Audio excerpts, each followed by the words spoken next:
PNB housing finance नतीजे आए थे 23 तारीख को, यानी कि सोमवार को बाजार बंद होने के बाद, इसलिए नतीजों पर रिएक्शन आज ही आया है स्टॉक की तरफ से। पहले मैं बता दूं नंबर्स कैसे रहे। साल दर साल नेट इंटरेस्ट इनकम 2% बढ़कर आई है और मुनाफा लगभग 45-46% बढ़कर अच्छा जंप आता हुआ दिखा है मुनाफे में। तिमाही दर तिमाही एसेट क्वालिटी में ज़बरदस्त सुधार है, 0.4% से 0.2% आया है। ग्रोस एनपीए नेट एनपीए 2.5% से ज़्यादा था जो 1.25% के आसपास, यानी कि दोनों ही फ्रंट पर काफ़ी अच्छी मजबूत रिकवरी आपको आती हुई नजर आएगी। लोन डिसबर्समेंट 16% बढ़े हैं, टोटल लोन बुक 5% और एसेट अंडर मैनेजमेंट 2% बढ़कर आई है। आइए आपकी मुलाकात करवाते हैं कंपनी के एमडी और सीईओ गिरीश कौसगी साहब हमारे साथ कार्यक्रम में शामिल हो रहे हैं, जिन्होंने Indian institute of commerce and trade से बिजनेस एडमिनिस्ट्रेशन में आपने एग्जीक्यूटिव मास्टर्स डिप्लोमा किया है। सेक्टर का 21 सालों से ज़्यादा का गहरा लंबा अनुभव है। सरकार और कैनफिन होम्स के एमडी और सीईओ भी आप पहले रह चुके हैं। Tata capital, IDFC first bank और आईसीआईसीआई बैंक जैसे दिग्गज इंस्टीट्यूशंस के साथ काम करने का लंबा गहरा अनुभव है। गिरीश सर, बहुत बहुत स्वागत है आपका। धन्यवाद सर। जरा समझाएं, सबसे पहले शुरुआत आपके एसेट क्वालिटी को लेकर करना चाहता हूँ। तिमाही दर तिमाही काफ़ी ज़बरदस्त इंप्रूवमेंट दिख रहा है सर, क्या खास वजह रही एसेट क्वालिटी में सुधार की? Good morning Anil ji. Actually एक साल पहले हम लोग यही डिस्कशन किए थे।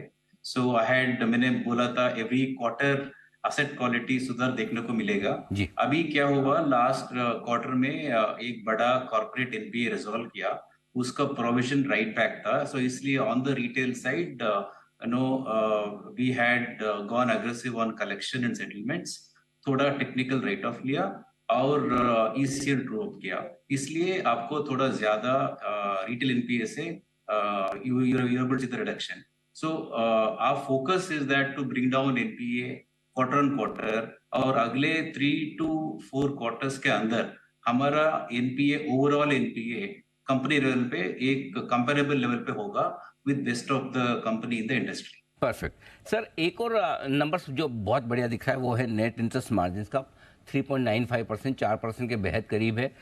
आमतौर पर इस तिमाही में कंपनियों के लिए एनआईएम्स मेंटेन करना मुश्किल हो रहा है, आपने थोड़ा बढ़ा कर दिया है। क्या वजह है एनआईएम्स बढ़े हैं? क्या 4% के आसपास इसके ऊपर भी जा सकते हैं? एक्चुअली लास्ट ईयर क्वार्टर 2 में वन ऑफ था, वन ऑफ छोड़ के देखो तो actually net interest income 35% increase है YOY। लास्ट ईयर क्वार्टर 2 में on the assigned pool because of reset lag एक वन ऑफ था, वो छोड़ के देखो तो net interest income is about 35% increase YOY and revenue is about 17%, PAT 46% है और आई थिंक स्प्रेड एंड निम you can see. Actually we have a good story quarter on quarter. 2.5 of spread and 3.5% of NIM is sustainable. Okay. 3.5%, आप अभी 3.95, यानी आप आधा % नीचे के निम्स की बात कर रहे हैं। नो, मैंने long term steady state guidance दे रहा हूँ, थोड़ा ऊपर नीचे हो सकते हैं बट 3.5 तो मिनिमम होगा एट द करंट लेवल, क्योंकि हमारा मिक्स में भी अफोर्डेबल एवरी क्वार्टर बढ़ रहा है and within prime we are moving to more profitable segments.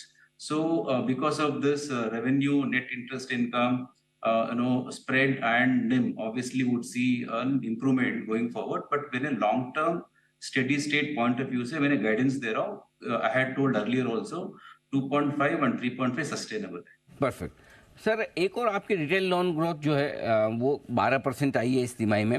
आपका गाइडेंस 17-18% का था, क्या वजह है कि इतनी कम रही है? क्या कुछ स्लो डाउन है? और क्या आपने जो पूरे साल भर के लिए जो गाइडेंस दिया है 17-18% के आसपास, वो आप अभी भी मेंटेन कर रहे हैं, उसमें कुछ कमी करेंगे? एक्चुअली लास्ट 1 year से it was a transformational journey, so we had to work on lot of challenges which you are aware, which everyone is aware.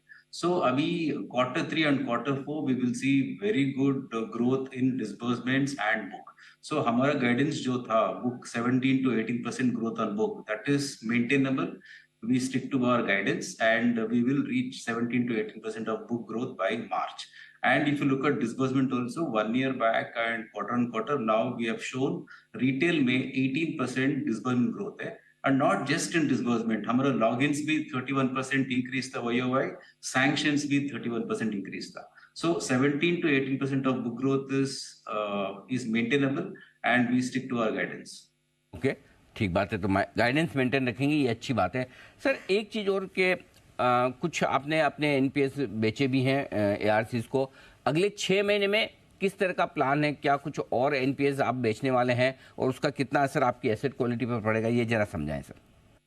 See, on the retail side, there is a normal recovery which happens every quarter. So, हमारा recovery always, flow से ज्यादा होगा. So, in that sense, हमारा NPA quarter on quarter कम होगा. अभी हमारा total GNPA 1.78 है and retail is 1.74. So, I think largely it is retail corporate में एक छोटा account है 68 crores का and उसका resolution अगले 3-4 months में हो जाएगा. So, I think largely we are talking about retail.